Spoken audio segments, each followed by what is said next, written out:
In a universe with no free will, how do you hold someone responsible for their actions if it's the only thing they could have done? Simple. You holding them responsible for their actions is part of a causal chain as well.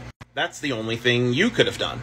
Like, the problem is, when people bring up counter-arguments like this, they still argue from the standpoint that free will exists. They're acting as if whether or not someone is held responsible is something that they have the free will over. How do you hold someone responsible for their actions? Because that's part of the causal chain. A causal chain caused someone to murder, a causal chain caused them to be punished for that murder. The murderer wasn't above the causal chain, and the people punishing him were not above the causal chain. The people punishing him don't have to worry about how they can hold him responsible. Responsibility and justice is just part of the causal chain.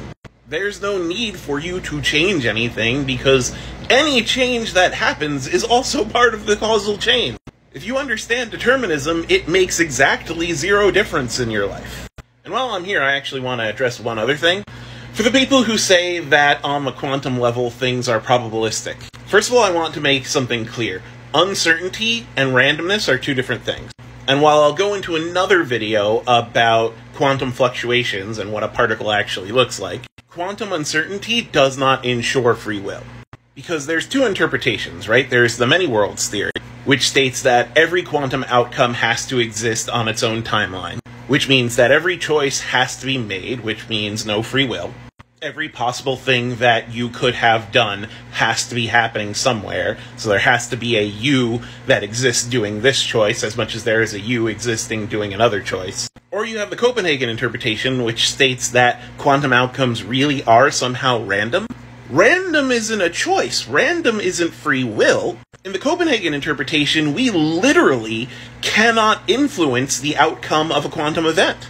We can only observe. There's no way to force a quantum event to resolve in a certain way. So you still don't have free will. You are just a causal chain from something that was probabilistic.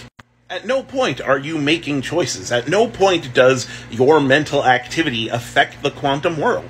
One way or another, the stuff we do on a macro level is just causal. And until we see evidence that somehow brain activity can affect the quantum universe, the only explanation that makes sense is that there is no free will. We either live in a hard deterministic universe that stretches all the way back to the Big Bang, a hard deterministic universe that exists due to the many worlds theory, or a medium deterministic universe which is deterministic back to quantum uncertain events, which we can't influence. Still no free will.